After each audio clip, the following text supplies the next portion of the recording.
was released from jail, he was broke. Yes. On June 5th, he was set free. On June 14th, he appeared at the home of a cousin in Chicago.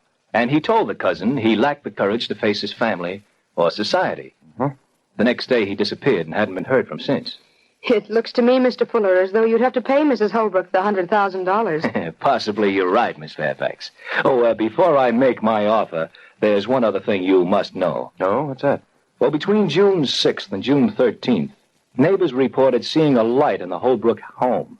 And some of the reports stated that a mysterious figure was seen moving about the grounds. Mm-hmm. And what's your answer to the stories, Mr. Fuller? Well, just this, Doctor.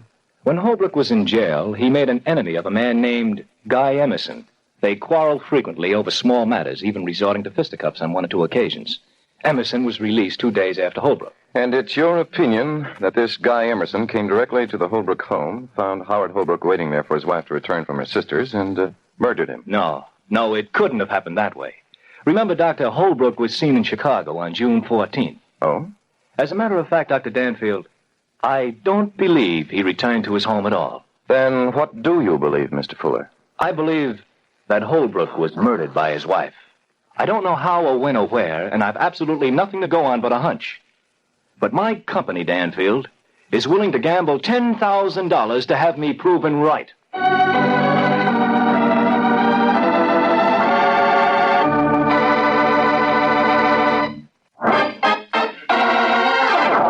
Now for the second act of Danger, Dr. Danfield.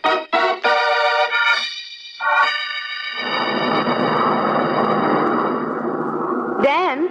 Oh, yes, Rusty? What time does the plane get into Chicago? Oh, in about an hour, I think. And you really believe that these cousins of Howard Holbrook can help us any? I don't know, Rusty. I'm not yet convinced that it was actually Holbrook who called on them a year ago last June 14th. What if it wasn't? Dan, you know what I think? What's that, Rusty? I think that you feel that this case is as hopeless as I do. You're just pretending there's a chance of proving that Elsie Holbrook murdered her husband because... Because of $10,000, Rusty? Oh, I don't mean to imply that you take money under false pretenses, only... Rusty, you're wonderful. Don't worry. If I fail to prove that Mrs. Holbrook murdered her husband, I'll not take Mr. Fuller's $10,000.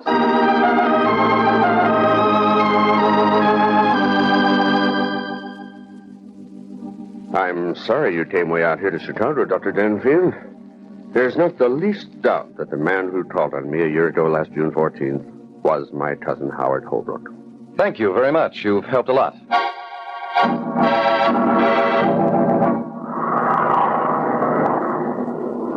Well, Dr. Danfield, now are you convinced that it was Howard Holbrook who called on his cousin Charles in Chicago? Yes, I am, Rusty. Charles Holbrook struck me as the type of man who wouldn't lie. And I can't see that it would avail him anything if he did. But you're still convinced you can build up a case against Mrs. Holbrook? Don't be so pessimistic, Rusty. There's an answer to this problem somewhere, and we're going to find it. What problem? I don't see that there's any problem. A man is found dead. His wife identifies him. There's no indication that he was murdered. There was no indication that he wasn't murdered either, Rusty. And if he wasn't, how did he die? And who buried him in a ditch behind his own house? Guy Emerson, his prison mate. Oh, why, it's as plain as the nose on your face. Oh? I thought you didn't believe that story about a mysterious figure being seen about the Holbrook place a year ago last June. All right. So I made a mistake. So now I've changed my mind. If Howard Holbrook was murdered, the murderer had to be Guy Emerson. I think we'd do much better if we tried to run down this Emerson person instead of chasing all over the country trying to prove that Howard Holbrook wasn't Howard Holbrook. Oh, do you, Rusty? I disagree.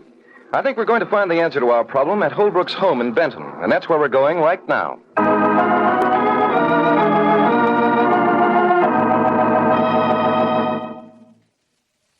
Really, Dr. Danfield, your purpose in coming here is too obvious. Well, I'm sorry you feel that way, Mrs. Holbrook. Just what do you think my purpose is? Oh, come, let's not try to fool each other. Didn't Mr. Fuller of the Great Eastern Insurance Company offer you a sum of money to prove that it was I who murdered my husband? Do you believe your husband was murdered, Mrs. Holbrook? I don't know. There are no indications that he was. You haven't answered my question. Oh, Mr. Fuller did offer me some money to work on the case, that's true. Then aren't you being presumptuous to think that I would help you prove myself a murderess? I don't intend to prove you're a murderess, Mrs. Holbrook. In fact, I intend to prove just the opposite. But Mr. Fuller believes... Yes, I know Mr. Fuller believes you're guilty. I don't. Now, will you cooperate?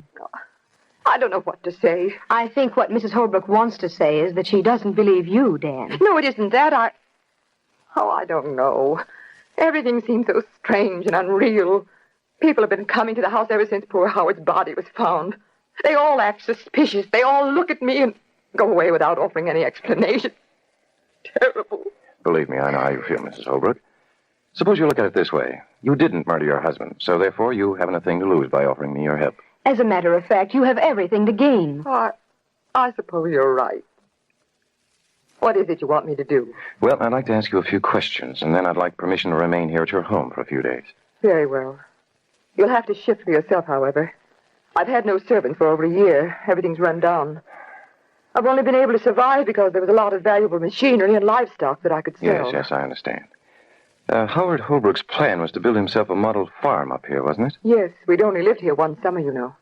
Howard invested most of our savings. We had great plans for the future, and then... Yes. Now, Mrs. Holbrook, are you sure in your own mind that the body that was found by the laborers was that of your husband? Oh, yes, I'm positive. Why do people keep asking me that question? Because if you weren't sure, Mrs. Holbrook, the insurance company would save themselves $100,000. Now, about this ditch that the laborers were digging, what was to be its purpose? Well, there's an orchard behind the garage. Howard had it set out. A neighbor told me that if I kept the trees alive, the value of my property would be much increased. I see. So you decided to pipe water into the orchard? Yes. Mm-hmm. One more question, Mrs. Holbrook, and then with your permission, we'll browse around the place. Well, certainly. What is the question? Do you believe that this man, Guy Emerson, who knew your husband in jail, is his murderer? I'm not sure. How can I be? There's no indication that Howard was murdered. However, it seems to me that the least the insurance company could do is to find this Emerson person and question him. The police are endeavoring to do that right now. Well, thank you, Mrs. Holbrook.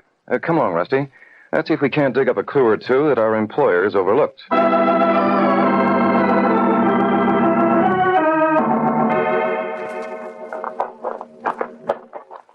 Dan, when you told Mrs. Holbrook that you didn't believe she murdered her husband, did you mean it? I've already told you I meant it, Rusty. Now stop asking me. I don't want to change my mind.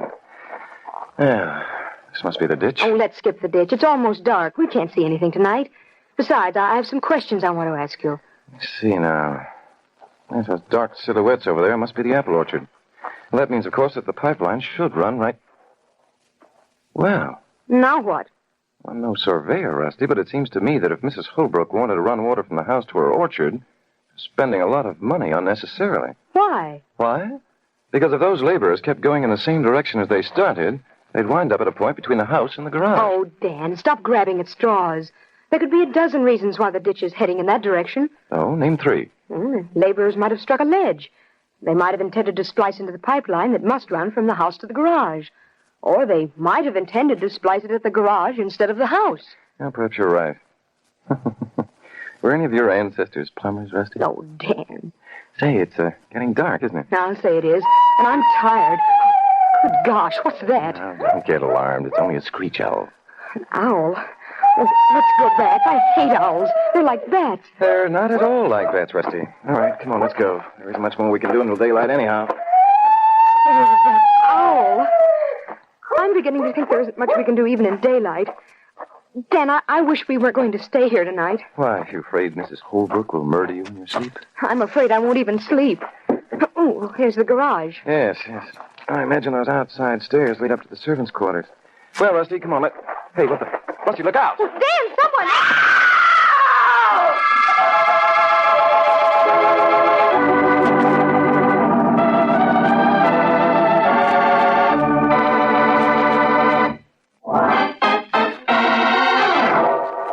Now back to our star, Michael Dunn, for the third act of Danger, Dr. Danfield. Rusty, you all right? Oh, I guess so. What happened? I don't know. Someone attacked us. Here, let me get up my handkerchief. Your face is bleeding. I didn't see anyone, and I didn't hear anyone either. Hello? Is that you, Dr. Danfield? Is something wrong? Oh, over this way, Mrs. Holbrook. Bring a light, will you please? How's it now, Rusty? Oh, I'm all right. More scared than anything, I guess. Dan, what was it? What was what? Oh, here's Mrs. Holbrook. Over here, Mrs. Holbrook. Oh, what is it? What happened? I heard the girl scream. Oh, it's nothing serious, Mrs. Holbrook. Someone attacked us. Hold the lantern up a little bit, will you please? Oh, my, she's bleeding. I'll call a doctor. It's only a scratch. No, I don't need a doctor. Dan, did you see the person who attacked us? No, he got away too fast. Here, let me wipe off Are your you face. sure it was a he? Am I sure it was a... What do you mean by that? Well, she's upset and frightened. Come back to the house, both of you. If you won't let me call the doctor, I can at least bathe that scratch on your face. Well, that's an excellent idea, Mrs. Holbrook. Come along, Rusty. But, Dan, you don't seem to understand. I understand perfectly, Rusty. Come along.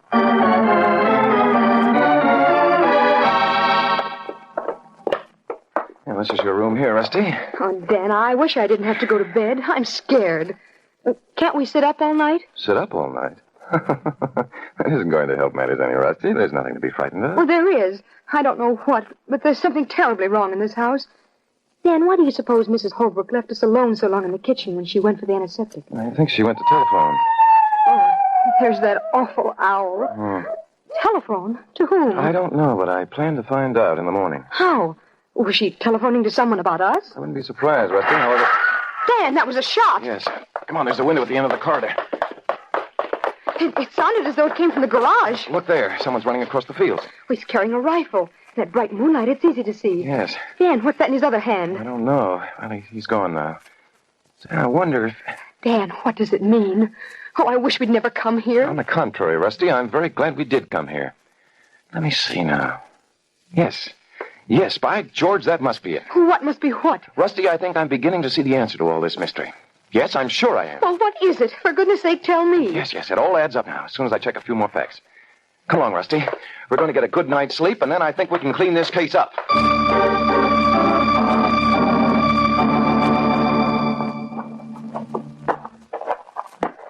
I don't suppose it matters that it's only the crack of dawn. I didn't sleep anyway. The least we could have done is waited for breakfast. Oh, it's inconsiderate of you, Rusty. Waking Mrs. Holbrook at this hour of the morning to get us breakfast?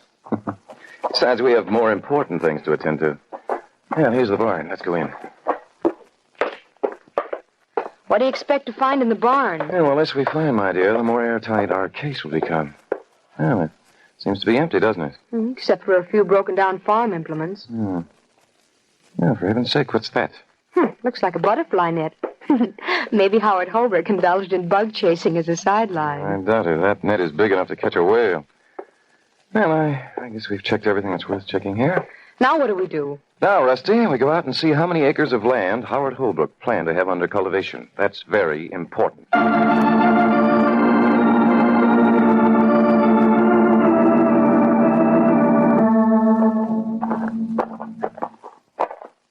Okay.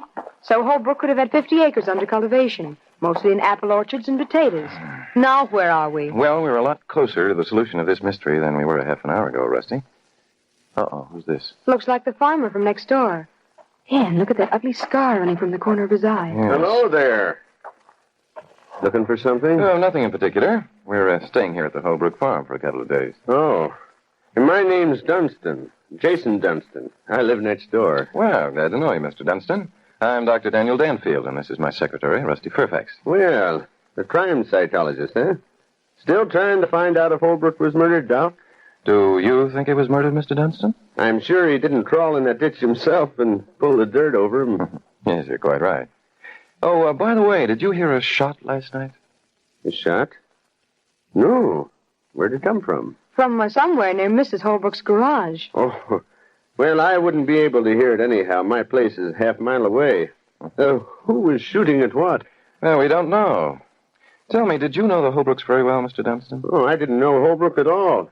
I didn't buy my place until about, 4 months ago. Mrs. Holbrook and I have become pretty well acquainted, though, since then. I bought some of the stuff she sold off. Did she have much to sell? Oh, plenty. Holbrook really went to town when he stocked the place. Oh, the widow would get along, even though she doesn't collect her insurance, though. Dan, look, someone's driving into Mrs. Holbrook's yard. Oh, yes, probably a tradesman. Oh, by the way, Mr. Dunstan, is there a public library in the village? Public library? Yes. That's a funny question. Well, yes, I suppose there is, although I never happened to see one. There's a set of encyclopedias in Mrs. Holbrook's living room, Dan, if you want to look up information. Oh, is there, Rusty? That's fine. Well, it was nice meeting you, Mr. Dunstan.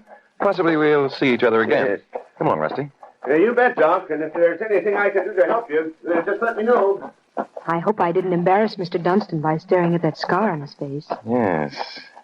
Yes.